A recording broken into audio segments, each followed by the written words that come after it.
This is the Mohsin Mortgage Program with Sarah Mohsin. Mohsin Mortgage is licensed in several states for residential and commercial purchases and refinancing. Call 800-662-9550. And now, here's your host, Sarah Mohsin. It's always great to see you, Kelli Wilson, CEO of Power Forward. You're a good friend, and it's just, it's heartwarming to see all of the great things that are happening with your nonprofit. Well, thank you, Sarah. Always nice to see you and Zaf. And you're right, we're moving quickly. Our accountant and our attorney always say, hey, Kel, you guys are only a year and a half into this nonprofit, 501c3, but you're behaving like a 5-year-old nonprofit because we're really moving with speed. But the thing is, we're really making an impact. And one of the things that we really are excited about is we're going to be having a premiere, the U.S. premiere of Kevin's life story, which is called Shattered. Appropriately enough. And it was produced by the Hockey Night in Canada folks out of Toronto. And they came down for 3 days, and they basically followed Kevin around and got to know him and so forth. And it's a 22-minute film. It's heartbreaking, but it's also a story of hope and redemption. Has a lot of Kevin's friends in it, like Mario Lemieux and Mark Recchi and Rick Tocchet. You know, a lot of the hockey folks who were with Kevin and never gave up on Kevin along the journey. And what we'd like to do is make it a fundraiser so that any funds raised would be used towards our student education and prevention programming. And that's happening on September 10th at 6 p.m. at the Regent Theater in Arlington, Mass. And we're very excited about that. Yeah, we're very excited. I'll be there and looking forward to it. Yes, you're coming as a VIP. Well, we're supporting it, thank and we support Power Forward 100%. Thank you. And for many who may not realize for the fact that as a nonprofit, what's happening within the U.S., at least, with the crisis, with opioid crisis, and why this is so necessary, the education and the great work that you're doing with your brother, Kevin Stevens. Right. There's just been the lack of education, and that's why I really love having you on air with us, joining us, sharing information. Thank you. And, you know, you're right, Sarah, because we have to get to the kids at an early age.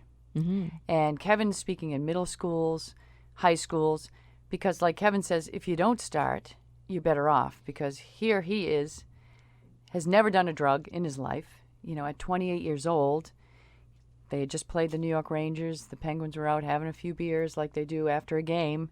Somebody handed something to Kevin. He didn't even know what it was. It was cocaine. Went in the bathroom, he did it. He made a 20-second decision that changed his life, not realizing he had the addictive gene. And when he speaks to the students, he talks not only about the crisis, the opioid crisis, which is now fentanyl, which is a killer, but also about making good decisions. A 20-second decision changed the course of his life for 24 years. And it's a very powerful message. And he spoke to 400 fifth graders on Cape Cod not too long ago. And it was amazing. They paid attention. They were engaged, you know, because this is a local kid, you know, grew up in Pembroke, Massachusetts, you know, played hockey just like they did, you know, as a youngster, went to BC, played for the Olympic team, had a beautiful life. And as Kevin always says, if you wanted to be anybody, you wanted to be him. Right. And, you know, winning Stanley Cups, playing with Mario Lemieux, getting 50 goals, 100 points, 200 penalty minutes. He's a little feisty out there. One of the students asked, hey, do you still got it? Do you still skate? He says, no, I don't. I do not still have it, but I do skate. I push the puck around with my kids. He's got it. I disagree. I think he still got it. Yeah, I do too. He's always humble, and that's what I love about your family, like you and your brother. You have such a great relationship and very humble. Well, thank you. You are super humble, Kelli, and you've accomplished great things. Well, thank you. And we're also very excited about the fact that we're working with the DEA. The DEA, Drug Enforcement Agency, the perception of the DEA is all about enforcement. And we all know we're not going to arrest our way out of this crisis. So the DEA wants to be more engaged in the community. So they came to Power Forward and they said, you know, we like what you're doing. You're reaching the kids. You're reaching out to anybody in need, whether it be the homeless or, you know, youth teams, hockey teams, colleges, and so forth. We want you to be a stakeholder in our 360 curriculum, which is basically about education of students and prevention. So our values are aligned. So we're very proud of that because the DEA in Washington only chooses 4 towns in the United States. Usually they're major cities, LA, Miami, Detroit, but they chose New Bedford, Massachusetts, and which has been really struck hard by the opioid crisis. And we're part of that team, and we couldn't be more proud. So Kevin's going to do some speaking. We're going to do a lot of community engagement, and we're going to power forward with the DEA. So we're very excited about that. It is exciting, and it's necessary, especially with what is happening within our communities. It's not just in Massachusetts, but throughout the country. It's a global issue. Absolutely.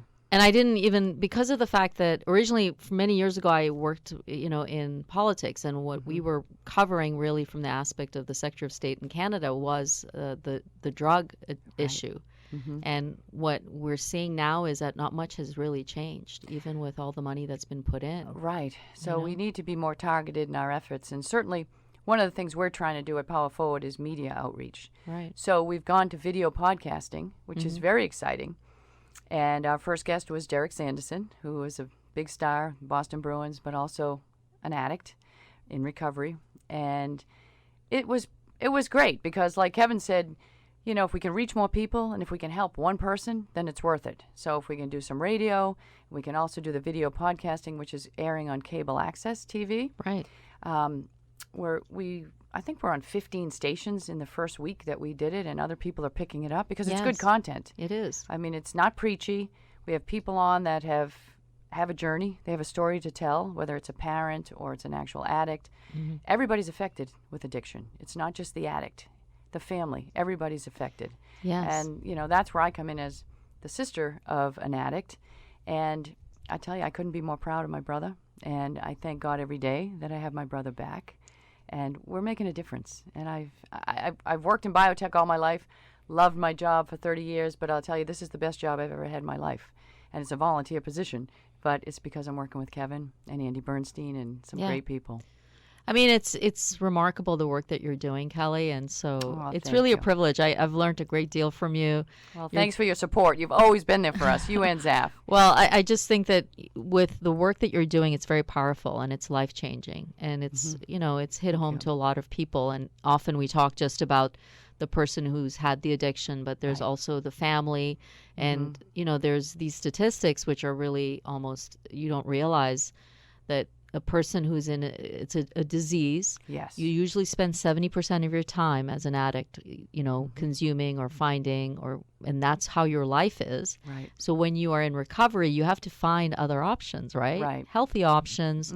And you are now provided the counseling, and I've seen the change, the social change, even with the police, the judges. You're not a criminal, and you shouldn't be treated as a criminal. It's a disease. Yes. We must find solutions that will allow people to get back into society and, not be looked at as if there's something wrong with them. Exactly. And that's what I always share with Kevin. I said, God gave me breast cancer.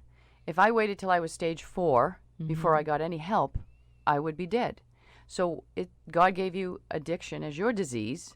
Why would you wait till stage 4 before you got help and die? It should be treated the same way.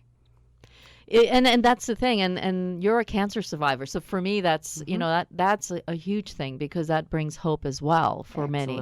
And when you're looking at doing the work that you do as a nonprofit, you're the CEO of Power Forward. Right. You're doing all of these great things in such a short period of time. You have that passion.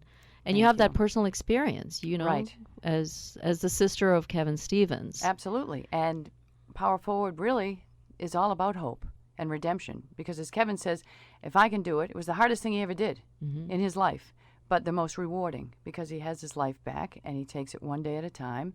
And we help other people. People reach out to us all the time. We help get them into treatment. We have resources. We have friends of CrossCheck, friends of Power Forward, and we can help people. And our website, powerforward25.com, anything you need, there's a contact page.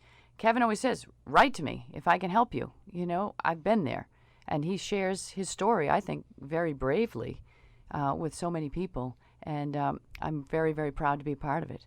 And this is my new purpose. Kevin always said to me, Kel, now I have a new purpose in life. It has nothing to do with being on the ice. I said, that's right. Changing lives. Exactly. Thank you, Kelly. You're always welcome back. Thank you, Sarah. Thank you so much. Appreciate it. Thanks Stay so well, much. folks. This has been the Mohsin Mortgage Program with Sarah Mohsin. Mohsin Mortgage is licensed in several states for residential and commercial purchases and refinancing. Call 800-662-9550.